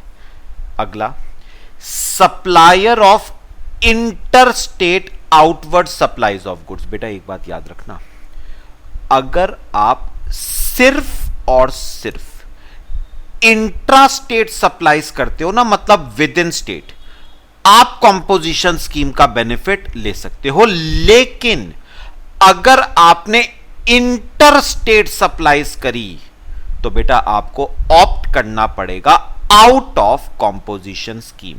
यानी बेटा जो सप्लायर इंटर स्टेट सप्लाईज करता है ना गुड्स की, वो बेटा कॉम्पोजिशन स्कीम का बेनिफिट अवेल नहीं कर सकता। अगर आप कॉम्पोजिशन स्कीम में रजिस्टर्ड हो और इंटर स्टेट करना चाहते हो तो आपको पहले कॉम्पोजिशन स्कीम से ऑप्ट आउट करना पड़ेगा बेटा। हाउएवर बेटा इंटरस्टेट इनवर्ड सप्लाईज पे कोई रोक नहीं है, मतलब मैं परचेजेस इंटरस्टेट कर सकता हूं, मैं सेल्स इंटरस्टेट नहीं कर सकता। हाउएवर बेटा छोटी छोटी बातें लिख लेना। However interstate purchases can be made. बेटा इंटरस्टेट परचेजेस करने पे रोक नहीं है, इंटरस्टेट सेल्स नहीं कर सकते आप। फिर person supplying goods through an ECO, तो याद रखना बेटा जो सप्लायर है जो इको के थ्रू अपने गुड्स बेच रहा है वो बेटा कॉम्पोजिशन स्कीम का बेनिफिट अवेल नहीं कर पाएगा। मैन्युफैक्चरर्स ऑफ आइसक्रीम, पान मसाला एंड टोबैको, याद रखना अगर आप मैन्युफैक्चरर हो, आइसक्रीम बनाते हो, पान मसाला बनाते हो, टोबैको बनाते हो, आप कॉम्पोजिशन स्कीम का बेनिफिट अवेल नहीं कर पाओगे। तो ये लोग बेटा वो हैं जो कॉम्पोजिशन स्कीम का बेनिफिट अवेल नहीं कर पाएंगे। ठीक है, अच्छा अगला conditions and restrictions for composition levy. बेटा ध्यान से पढ़नी है जरा बातें। Conditions and restrictions for composition levy. He is neither a casual taxable person nor a NRTP.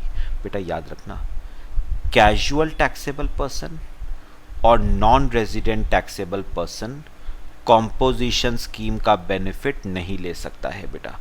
Casual taxable person, non resident taxable person can not avail the benefit of composition scheme.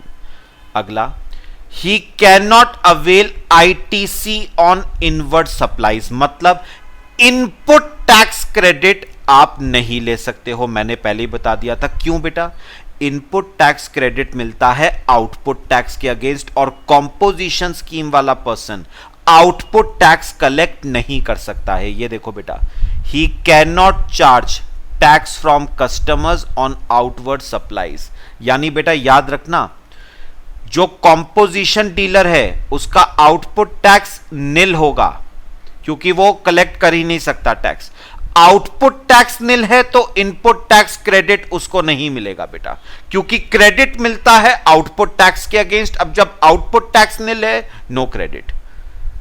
He can not issue tax invoice. बेटा tax invoice issue करके करेगा क्या? Tax invoice तो वो issue करेगा ना जो customer से टैक्स कलेक्ट करेगा। जो कॉम्पोजिशन डीलर है वो कस्टमर से टैक्स कलेक्ट कर ही नहीं सकता, तो टैक्स इनवॉइस की जगह वो क्या इश्यू करेगा? बिल ऑफ सप्लाई इश्यू करेगा।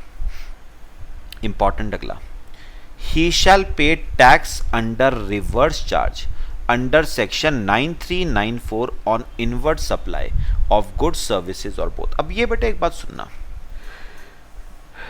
सिंपल बात है बेटा। अज्यूम करो बेटा मैंने रजिस्ट्रेशन ले रखा है कॉम्पोजिशन स्कीम में, I am registered under composition scheme. बेटा मैंने कोई इनवर्ड सप्लाई ली, क्या ली है बेटा? इनवर्ड सप्लाई, गुड्स की या सर्विस की या दोनों की। और जो इनवर्ड सप्लाई मैंने ली है ना उस पे लगता है रिवर्स चार्ज। अब सेक्शन 9 सबसेक्शन 3 का हो या सेक्शन 9 सबसेक्शन 4 का हो, पढ़ा हुआ है बेटा हमने। तो मैं क्या कहना चाह रहा हूं बेटा, मैंने इनवर्ड सप्लाई ली, मैं कॉम्पोजिशन स्कीम में रजिस्टर्ड हूं, मैंने इनवर्ड सप्लाई ली, गुड्स की या सर्विस की या दोनों की, जिस पे क्या लगता है? Reverse charge. तो एक बात सुनो बेटा मैं क्या कहना चाह रहा हूं, ये देखो बेटा बात समझना बेटा, मैं मिस्टर ए हूं, मैं बेटा कॉम्पोजिशन स्कीम में रजिस्टर्ड हूं, मैंने बच्चे इनवर्ड सप्लाई ली। क्या लिए मैंने? इनवर्ड सप्लाई, ठीक है, चाहे गुड्स की, चाहे सर्विस की, चाहे दोनों की। और इस इनवर्ड सप्लाई पे लगता है reverse charge under section 9 subsection 3 and 9 subsection 4, इस पे रिवर्स चार्ज लगता है। अब सुनना जो मैं कहूंगा, बेटा आपको पता है रिवर्स चार्ज में लायबिलिटी किसके ऊपर आती है बेटा? रेसिपिएंट के ऊपर। कौन है बेटा रेसिपिएंट? मैं हूं रेसिपिएंट। तो मेरे ऊपर लायबिलिटी आएगी टैक्स जमा करने की। मैं रेसिपिएंट हूं ना बेटा, मेरे ऊपर लायबिलिटी आएगी टैक्स जमा करने की। लायबिलिटी टू पे किसके ऊपर आएगी बेटा? रेसिपिएंट के ऊपर। जो मैं कहूंगा वो सुनना बेटा। ये जो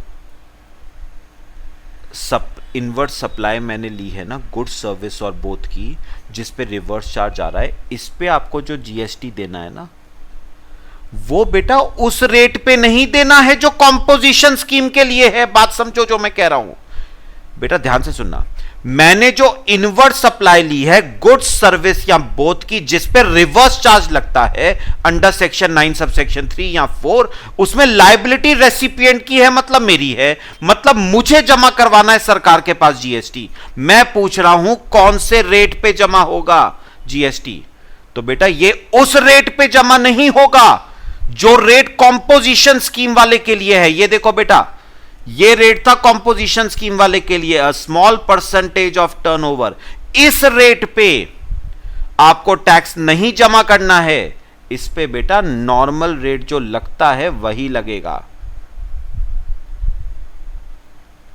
इस पे जो नॉर्मल रेट लगता है वही लगेगा। इस पे कॉम्पोजिशन वाला रेट नहीं लगेगा, स्मॉल परसेंटेज ऑफ टर्नओवर। इस पे नॉर्मल रेट ही लगेगा। ठीक है, इस पे कॉम्पोजिशन वाला रेट नहीं लगेगा, इस पे नॉर्मल रेट लगेगा आपका। ठीक है बच्चे, इस पे कॉम्पोजिशन वाला रेट नहीं लगेगा, इस पे नॉर्मल रेट लगेगा। क्योंकि बेटा कॉम्पोजिशन वाला रेट कितना है? Small percentage of turnover. तो बेटा ये मेरा टर्नओवर थोड़ी ना है, ये तो जिससे मैंने रिवर्स चार्ज सप्लाईज ली हैं ये तो उसका टर्नओवर है। मेरे लिए तो ये परचेज है। तो कॉम्पोजिशन वाला रेट मत लगा देना। कॉम्पोजिशन वाला रेट तो मेरे टर्नओवर पे लगेगा ना, small percentage. This is not my turnover, ये तो सप्लायर का टर्नओवर है जिससे मैंने सप्लाईज ली हैं। ठीक है, तो इस पर नॉर्मल रेट लगेगा बेटा। तो इस पे नॉर्मल रेट ऑफ जीएसटी लगेगा। ठीक है बेटे। अच्छा, फिर कहा है उसने composition scheme should be opted for all persons having same PAN. If any person opts for normal scheme then remaining become ineligible for composition scheme. बेटा एक बात सुनना, मेरी बेटा दो एस्टैब्लिशमेंट्स हैं, मेरी दो एस्टैब्लिशमेंट्स हैं अंडर सेम पैन। एक पैन के अंदर मेरी दो एस्टैब्लिशमेंट्स हैं। अब एक ही स्टेट में है, अलग स्टेट में है, मैं उसकी बात नहीं करता बेटा। ठीक है, मैं बस इतनी बात कर रहा हूं, मेरी दो एस्टैब्लिशमेंट्स हैं एक पैन के अंडर। एक पैन के अंडर मेरी दो एस्टैब्लिशमेंट्स है बेटा। बेटा एक बात याद रखना, अगर एक एस्टैब्लिशमेंट बेटा कॉम्पोजिशन स्कीम में रजिस्टर्ड है ना, तो दूसरी को भी कॉम्पोजिशन स्कीम में ही रजिस्टर होना पड़ेगा। ऐसा नहीं हो सकता कि आपने एक एस्टैब्लिशमेंट का रजिस्ट्रेशन ले रखा है कॉम्पोजिशन स्कीम में, दूसरी का आपने ले रखा है नॉर्मल स्कीम में, हैविंग सेम पैन। ऐसा नहीं हो सकता है। एक के लिए अगर कॉम्पोजिशन स्कीम है तो दूसरे के लिए भी कॉम्पोजिशन स्कीम है, एक के लिए नॉर्मल स्कीम है तो दूसरे के लिए भी नॉर्मल स्कीम है। एक के लिए कॉम्पोजिशन दूसरे के लिए नॉर्मल, ऐसा नहीं होगा अंडर सेम पैन। फिर he shall mention the words composition taxable person not eligible to collect tax on supplies on top of bill of supply issued by him। तो बेटा जो कॉम्पोजिशन डीलर होता है वो क्या इशू करता है बेटा? Bill of supply. Bill of supply के ना टॉप पे उसे ये लिखना पड़ेगा कि मैं एक कॉम्पोजिशन टैक्सेबल पर्सन हूं, मैं एक कॉम्पोजिशन टैक्सेबल पर्सन हूं and I am not eligible to collect tax on my outward supplies. मैं एक कॉम्पोजिशन टैक्सेबल पर्सन हूं, I am not eligible to collect tax from customers on outward supplies. ये आपको बेटा बिल ऑफ सप्लाई के top पे ये लिखना पड़ेगा। फिर he shall mention the words composition taxable person on every notice signboard displayed at a prominent place at his principal place of business and at every additional place of business। बेटा आपको ना एक notice board, एक sign board बनवाना पड़ेगा, उसके ऊपर लिखवाना पड़ेगा कॉम्पोजिशन टैक्सेबल पर्सन। उस बोर्ड को आप हर प्रिंसिपल प्लेस ऑफ बिजनेस पे, हर एडिशनल प्लेस ऑफ बिजनेस पे आप डिस्प्ले करोगे, ऐसी जगह पे जहां पर हर कोई उस बोर्ड को पढ़ सके, ताकि उन्हें पता चल जाए कि यह पर्सन एक कॉम्पोजिशन टैक्सेबल पर्सन है, इससे जो सामान हम खरीदेंगे उस पे हमें इसको टैक्स नहीं देना है। He is ineligible to collect output tax. फिर a person availing composition scheme shall have to opt out of composition scheme if his aggregate turnover exceeds the prescribed limit during the current financial year। तो ये तो मैं बेटा पहले ही बता चुका हूं। तो बेटा मैंने एक बार बताओ, मैंने स्टार्टिंग में बताया था ना 19-20 के लिए मैं एलिजिबल हूं या इनएलिजिबल हूं, उसके लिए टर्नओवर पिछले साल का देखना है। अगर पिछले साल का टर्नओवर प्रिस्क्राइब्ड लिमिट यानी 1.5 करोड़ या 75 लाख से कम है तो मैं करंट ईयर में क्या हूं, एलिजिबल। तो मैंने करंट ईयर में बेटा ऑप्ट कर लिया फॉर कॉम्पोजिशन स्कीम, लेकिन उन्होंने कहा जैसे ही करंट ईयर में आपका टर्नओवर 75 लाख या 1.5 करोड़ को एक्सीड करेगा ना, you will have to opt out of composition scheme. तो यही बात कही है, if his aggregate turnover exceeds the prescribed limit. क्या है प्रिस्क्राइब्ड लिमिट? 1.5 करोड़ या 75 lakh during the current financial year, तो उसे ऑप्ट आउट करना पड़ेगा आउट ऑफ कॉम्पोजिशन स्कीम। उसे कॉम्पोजिशन स्कीम को छोड़ना पड़ेगा, उससे बाहर आना पड़ेगा। ठीक है बेटा। अच्छा, कॉम्पोजिशन स्कीम के बेटा बेनिफिट्स क्या थे वो तो मैंने आपको बताया था ना। कॉम्प्लायंसेस कम है बेटा कॉम्पोजिशन स्कीम में, जैसे खैर इनफैक्ट बेटा ये ना क्वार्टरली रिटर्न वाला खैर सिस्टम अब खत्म हो गया है। कॉम्पोजिशन स्कीम में बस बेटा एक एनुअल रिटर्न जाती है, एनुअल रिटर्न। तो आपको अब मंथली रिटर्न्स नहीं भरनी है बेटा कॉम्पोजिशन स्कीम में, बस एक एनुअल रिटर्न आपको भरनी है कॉम्पोजिशन स्कीम में। ठीक है। फिर आपको टैक्स इनवॉइस इशू नहीं करना है, इंस्टेड आपको इशू करना है बिल ऑफ सप्लाई। ठीक है। और बेटा सुनो सुनो सुनो, और मैंने कहा था ना कॉम्पोजिशन स्कीम वालों को बेटा सरकार को टैक्स देना है। सरकार को टैक्स देना है कितना? A small percentage of turnover, मतलब अपने टर्नओवर का एक छोटा सा परसेंटेज उन्हें सरकार को देना पड़ेगा एज टैक्स, ताकि बेटा सरकार भी खुश हो जाए ना। भाई सरकार ने आपके कंप्लायंस कॉस्ट कम कर दी तो आप तो खुश हो गए, सरकार को भी तो खुश करना है। तो एक काम करो, अपने टर्नओवर का छोटा सा परसेंटेज सरकार को दे दो एज टैक्स, सरकार भी खुश, आप भी खुश। कितना है वो टैक्स? Ranging from 1% to 5%। अब आप सोचोगे सर ये 1% किस पे है, ये 5% किस पे है, वो डिस्कस करते हैं बेटा। अगला पॉइंट वही है। देखो GST rates under composition scheme, सुनना ध्यान से। Manufacturers other than manufacturers of ice cream, पान मसाला एंड टोबैको। बेटा याद रखना, मैन्युफैक्चरर्स के ऊपर जीएसटी का रेट कितना होगा कॉम्पोजिशन स्कीम में? 0.5% का सीजीएसटी, 0.5% का एसजीएसटी, टोटल 1%। किसका? टर्नओवर का बेटा। ठीक है। हाउएवर मैन्युफैक्चरर्स ऑफ आइसक्रीम, पान मसाला एंड टोबैको, ये तो बेटा इनएलिजिबल है, ये तो कॉम्पोजिशन स्कीम के लिए ऑप्ट ही नहीं कर सकते, मैंने ऊपर पढ़ाया था आपको। अच्छा बेटा रेस्टोरेंट सर्विस वालों के लिए कितना है?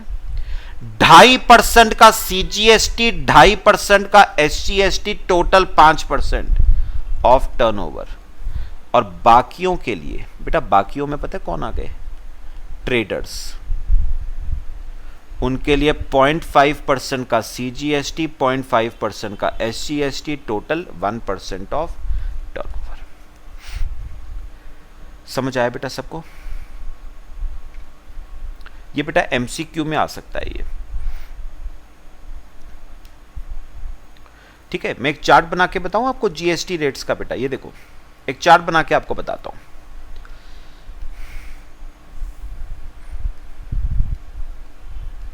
जीएसटी रेट्स बेटा, जब हम जीएसटी की बात करते हैं तो हम दो चीजों की बात करते हैं बेटा, गुड्स की और बेटे हम बात करते हैं सर्विसेज की। बेटा जब हम गुड्स की बात करते हैं ना, तो भी हम दो बातें करते हैं, मैन्युफैक्चरर्स की और ट्रेडर्स की। भाई मैन्युफैक्चरर्स भी गुड्स में डील करते हैं और ट्रेडर्स भी गुड्स में डील करते हैं। और जब हम सर्विसेज की बात करते हैं तो सर्विसेज में भी दो आएंगी बेटा, रेस्टोरेंट सर्विस और अदर्स। रेस्टोरेंट सर्विस और अदर्स। अच्छा, अगर मैं मैन्युफैक्चरर की बात करूं तो मैं फिर से दो बातें करूंगा।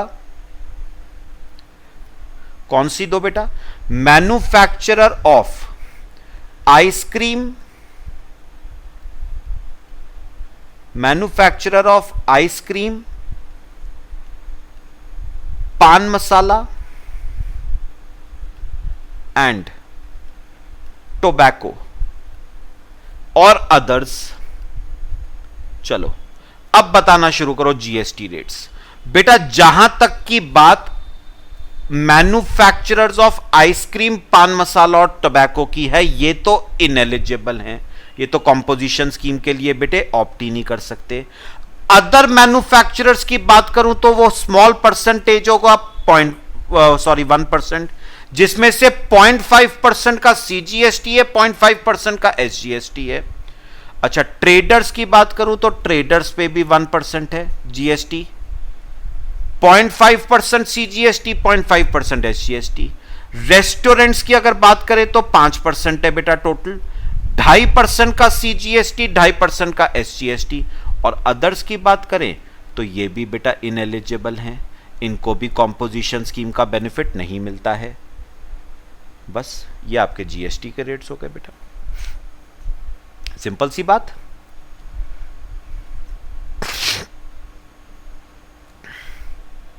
ठीक है बेटे, तो 1% में 0.5% का सीजीएसटी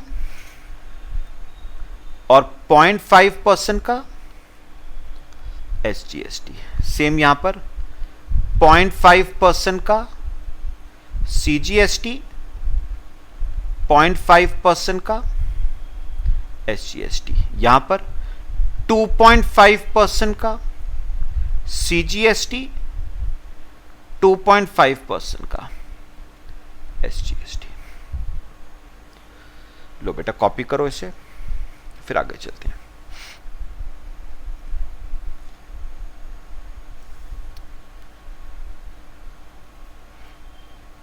बेटा समझ आया? चलो अगली बात ध्यान से बेटा सुनना है, इंपॉर्टेंट है, सुनना बेटा ध्यान से, जरा थोड़ा समझने वाला है। देखो, a person engaged in marginal supply of services other than restaurant service along with supply of goods और रेस्टोरेंट सर्विस। बेटा हो सकता है आपको कंफ्यूजन हो, मैं अभी बेटा आपको समझा देता हूं। हेडिंग बेटा लिखो, मार्जिनल सप्लाई ऑफ सर्विसेज। बेटा एमसीक्यू में बन सकता है इस पे question, marginal supply of services. बेटा जैसे कि ना, सुनो, जैसे कि बेटा आपको पता है कि service providers can not opt for composition scheme, मतलब जो सप्लायर सर्विसेज सप्लाई करते हैं ना, वो बेटा वो कॉम्पोजिशन स्कीम का वो बेनिफिट नहीं ले सकते। जैसे बेटा ध्यान से सुनना बेटा, जैसे बेटा मैन्युफैक्चरर होता है, मैन्युफैक्चरर होता है बेटा, मैन्युफैक्चरर किसकी सप्लाई करता है? गुड्स की, ठीक है। अच्छा, ट्रेडर जो होता है बेटा, ट्रेडर, ट्रेडर भी बेटा गुड्स की सप्लाई करता है ना। अच्छा मेरे को बताओ बेटा, कॉम्पोजिशन स्कीम में सिर्फ कौन सा सर्विस प्रोवाइडर कवर्ड है? Restaurant service. तो बेटा रेस्टोरेंट जो सर्विसेज देता है वो किसकी सप्लाई करता है बेटा? सर्विसेज की। ठीक है, अब सुनना मेरी बात, इनके ऊपर कॉम्पोजिशन स्कीम एप्लीकेबल है। अब सुनना मैं जो कहूंगा बेटा, अगर मैं ये सोचूं ना कि मैन्युफैक्चरर सिर्फ गुड्स सप्लाई करता है, दिस इज रॉन्ग। क्योंकि बेटा मैन्युफैक्चरर ना, कुछ मैन्युफैक्चरर्स गुड्स के साथ साथ सर्विसेज भी देते हैं। ऑल्दो वो सर्विसेज बहुत ज्यादा नहीं होती है, लेकिन हां छोटी मोटी सर्विसेज वो अपने रेसिपिएंट्स को प्रोवाइड करते हैं, जैसे ट्रांसपोर्टेशन सर्विस वो प्रोवाइड करते हैं बेटा। क्लियर? ऐसी बेटा क्या ट्रेडर मेनली बेटा किसकी सप्लाई करता है? गुड्स की। लेकिन बेटा कुछ ट्रेडर्स गुड्स के साथ साथ अपने कस्टमर्स को कुछ सर्विसेज भी देते हैं, सेम बेटा ट्रांसपोर्टेशन सर्विस। अच्छा, अगर मैं बेटा रेस्टोरेंट सर्विस वाले की बात करूं तो वो मेनली क्या देते हैं? सर्विसेज। बेटा वो सर्विसेज के अलावा, रेस्टोरेंट की सर्विस के अलावा वो कुछ और सर्विसेज भी देते हैं, जैसे बेटा पैकिंग की सर्विस। बेटा होम डिलीवरी की सर्विस नहीं देते हैं आपको रेस्टोरेंट्स वाले, जिसके लिए वो आपसे 40-50 रुपए होम डिलीवरी का लेते हैं बेटा। तो बेटा एक प्रॉब्लम हो गई, ध्यान से सुनना जो मैं कहूंगा, एक प्रॉब्लम हो गई बेटा। ये ना कंसेप्ट जो मैं करवा रहा हूं ये पहले नहीं था, ये अभी कुछ टाइम पहले ही इंट्रोड्यूस करा है। दिक्कत समझना बेटा, प्रॉब्लम क्या आती थी। अब सुनो, अज्यूम करो बेटा जो मैन्युफैक्चरर है वो गुड्स सप्लाई कर रहा है, गुड्स के साथ साथ वो अपने कस्टमर्स को ट्रांसपोर्टेशन की सर्विस भी दे रहा है। तो बेटा ये जो मैन्युफैक्चरर था ना, ये बेटा इनएलिजिबल था कॉम्पोजिशन स्कीम के लिए। क्या था? इनएलिजिबल। क्यों?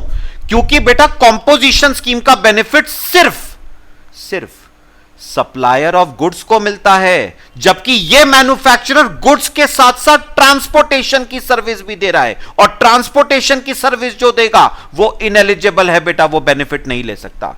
तो बेटा ये मैन्युफैक्चरर कॉम्पोजिशन स्कीम का बेनिफिट नहीं ले पाएगा। क्यों? क्योंकि ये गुड्स के साथ साथ सर्विस भी दे रहा है। कौन सी? ट्रांसपोर्टेशन की। और जो ट्रांसपोर्टेशन की सर्विस देगा वो बेटा कॉम्पोजिशन स्कीम का बेनिफिट नहीं लेगा, क्योंकि सिर्फ एक ही सर्विस कॉम्पोजिशन स्कीम में कवर्ड थी, दैट वाज रेस्टोरेंट। अच्छा, अगर इस ट्रेडर की बात करूं बेटा, ये भी गुड्स सप्लाई कर रहा है, गुड्स के साथ साथ कुछ सर्विसेज भी दे रहा है। कौन सी? ट्रांसपोर्टेशन की अपने कस्टमर्स को। तो बेटा ये भी क्या है? इनएलिजिबल। क्यों इनएलिजिबल है? क्योंकि बेटा कॉम्पोजिशन स्कीम का बेनिफिट सिर्फ उसी सप्लायर को मिलेगा जो गुड्स में डील करता है, जबकि ये गुड्स भी सप्लाई कर रहा है और सर्विसेज भी दे रहा है। कौन सी? ट्रांसपोर्टेशन। बेटा इनएलिजिबल है ये, इसे कॉम्पोजिशन स्कीम का बेनिफिट नहीं ले पाएगा ये बेटा।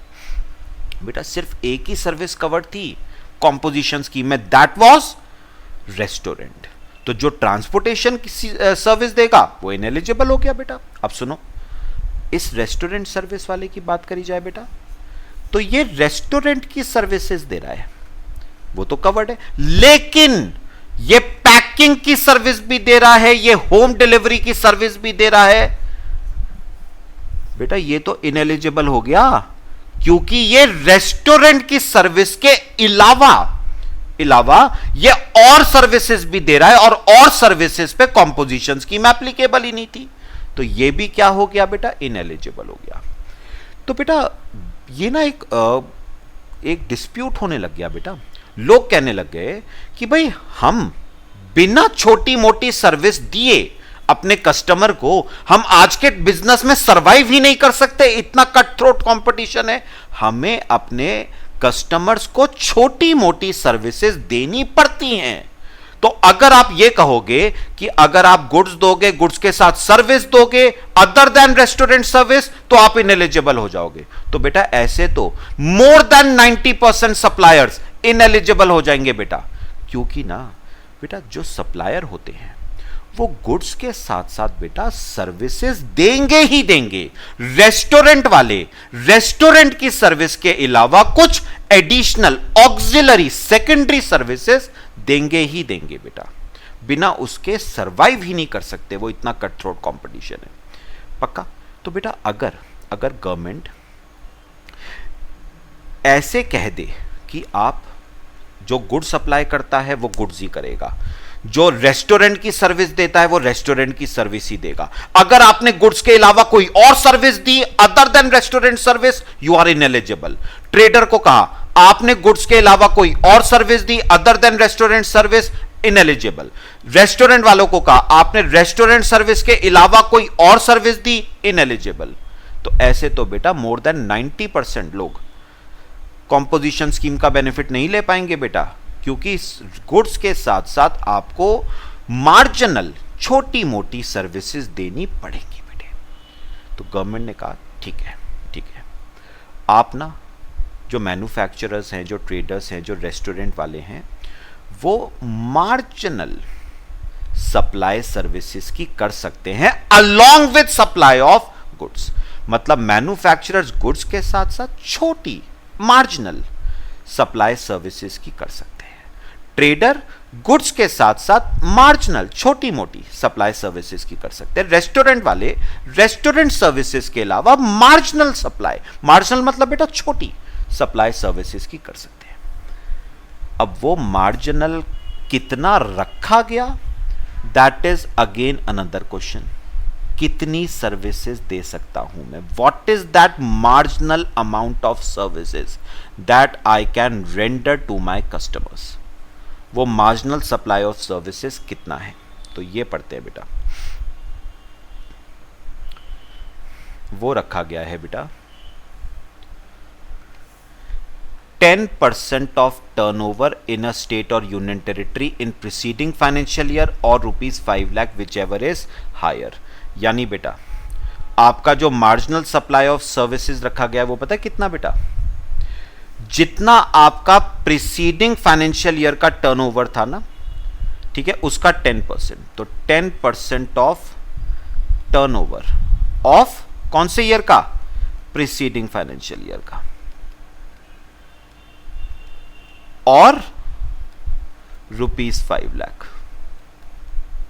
दोनों में से विच एवर इज हायर।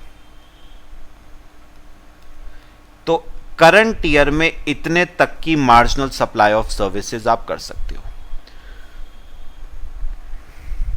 तो बेटा अगर मैं एक एग्जांपल लूं, मेरा प्रीसीडिंग ईयर का टर्नओवर बेटा 60 लाख है,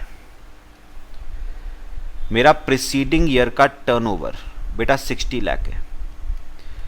तो बेटा 60 लाख का 10% कितना हुआ, 6 लाख और 5 लाख, दोनों में से which ever is higher.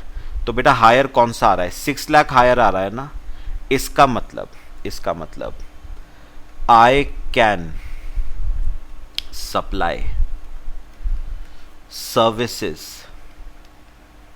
Worth ₹6 lakh in current year. मैं 6 लाख रुपए तक की सर्विसेज गुड्स के अलावा मैं 6 लाख रुपए तक की सर्विसेज सप्लाई कर सकता हूं। I can supply services worth ₹6 lakh in current year. हां पर बेटा 6 लाख से ऊपर की सर्विसेज सप्लाई करना चाहते हो, you will have to opt out of composition scheme. आपको कॉम्पोजिशन स्कीम से बाहर आना पड़ेगा अगर आप 6 लाख रुपए से ज्यादा की सर्विसेज आप सप्लाई करना चाहते हो। तो बेटा इतने रुपए तक की सर्विसेज मैं करंट ईयर में सप्लाई कर सकता हूं along with supply of goods. Goods के साथ साथ मैं 6 लाख रुपए तक की सर्विसेज सप्लाई कर सकता हूं बेटे। तो बेटा मैन्युफैक्चरर की बात करी जाए तो वो गुड्स सप्लाई कर सकता है बेटा, सपोज उत्तराखंड का केस है बेटा, तो वो करंट ईयर में गुड्स बेच सकता है बेटा 75 लाख के, है ना। कॉम्पोजिशन स्कीम 75 लाख तक ही एप्लीकेबल होती है बेटा। तो करंट ईयर में वो 75 लाख तक के गुड्स बेच सकता है और 6 लाख रुपए तक की सर्विसेज दे सकता है, ठीक है। ऐसे ही ट्रेडर 75 लाख रुपए तक के गुड्स बेच सकता है, 6 लाख रुपए तक की सर्विसेज दे सकता है। और रेस्टोरेंट सर्विस वाले ये भी 75 लाख रुपए तक की रेस्टोरेंट की सर्विस दे सकते हैं, प्लस 6 लाख की एडिशनल सर्विसेज दे सकते हैं। अगर वो इससे ज्यादा के गुड्स बेचना चाहते हैं या इससे ज्यादा की सर्विसेज देना चाहते हैं तो उन्हें कॉम्पोजिशन स्कीम से बाहर आना पड़ेगा। समझ आया बेटा सबको? कॉपी करो बेटा। फिर एक लास्ट पॉइंट पे आते हैं।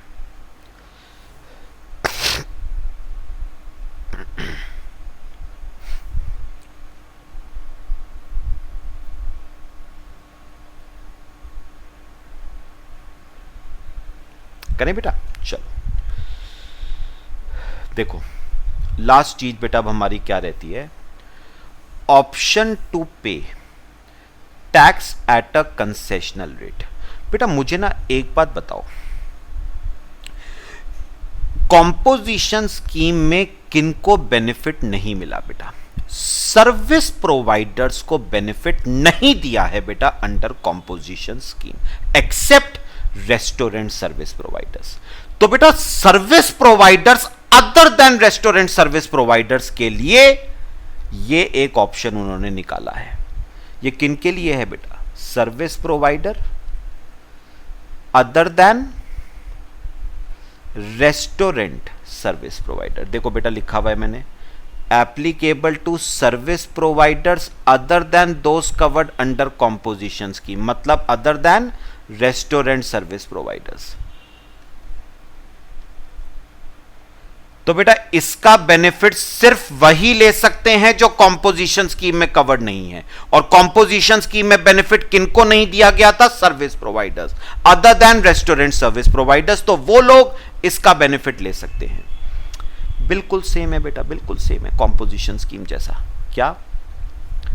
Service providers whose aggregate turnover in the preceding financial year is up to 50 lakh to pay tax at a concessional rate of 6%। वही सेम बात, बिल्कुल बिल्कुल सेम कॉम्पोजिशन स्कीम वाली, बस लिमिट चेंज है बेटा। अब सुनो, मैं बेटा कोचिंग की सर्विसेज देता हूँ, ठीक है, मैं सीए की सर्विसेज देता हूँ, तो बेटा मैं कॉम्पोजिशन स्कीम में तो कवर्ड नहीं था, तो मुझे उन्होंने इस एक नई स्कीम में कवर किया है। स्कीम का नाम है ऑप्शन टू पे tax at a concessional rate.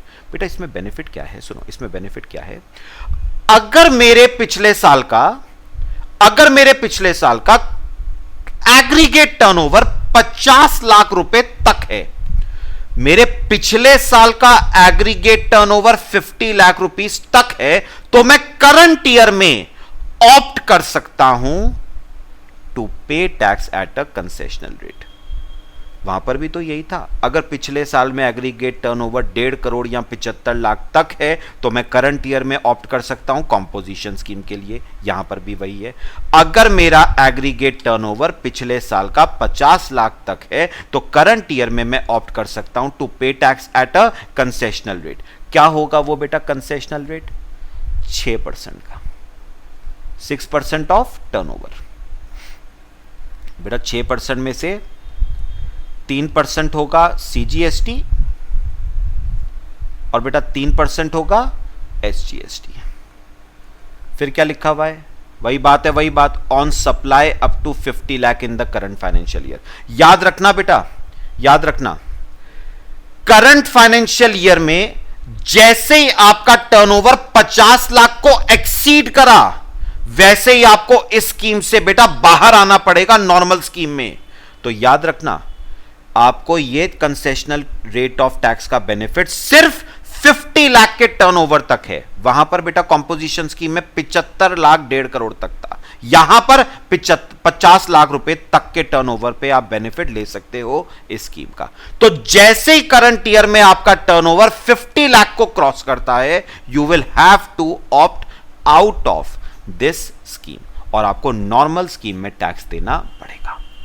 तो बेटा बात एक सिंपल हो गई ना, मैन्युफैक्चरर्स को, ट्रेडर्स को और रेस्टोरेंट सर्विस प्रोवाइडर्स को उन्होंने कवर किया कॉम्पोजिशन स्कीम में, बचे अदर सर्विस प्रोवाइडर्स उनको इस स्कीम में कवर कर लिया ऑप्शन टू पे tax at a concessional rate. ये भी बेटा कॉम्पोजिशन स्कीम से मिलती जुलती ही है। इसमें बेटा क्या है, अगर पिछले साल में मेरा टर्नओवर 50 लाख तक है तो करंट ईयर में आई कैन ऑप्ट टू पे tax at a concessional rate. क्या है वो कंसेशनल रेट? 6%। किसका? टर्नओवर का। 3% सीजीएसटी होगा, 3% एसजीएसटी होगा। ये बेनिफिट मुझे मिलेगा up to turnover of ₹50 lakh in current financial year. मतलब करंट ईयर में जैसे ही मेरा टर्नओवर 50 लाख को एक्सीड करता है, मुझे स्कीम से बाहर आना पड़ेगा और नॉर्मल स्कीम के हिसाब से टैक्स देना पड़ेगा। सेम एज कॉम्पोजिशन स्कीम, बिल्कुल सेम। बेटा ये भी नहीं है, पहले सर्विस प्रोवाइडर्स बेटा कंसेशनल रेट दे ही नहीं सकते थे। ये भी एक नई स्कीम है जो गवर्नमेंट ने निकाली है in order to cover service providers. तो ये बेटा एप्लीकेबल ही किस पे होती है बेटे? सर्विस प्रोवाइडर्स पे एप्लीकेबल है। लो बेटा, इंपॉर्टेंट एक टॉपिक बेटा आज हमने कवर किया है, चैप्टर हमारा खत्म। ठीक है बच्चे, चलो बेटा, बाकी न्यू चैप्टर नेक्स्ट क्लास में डिस्कस करेंगे। Till then thank you.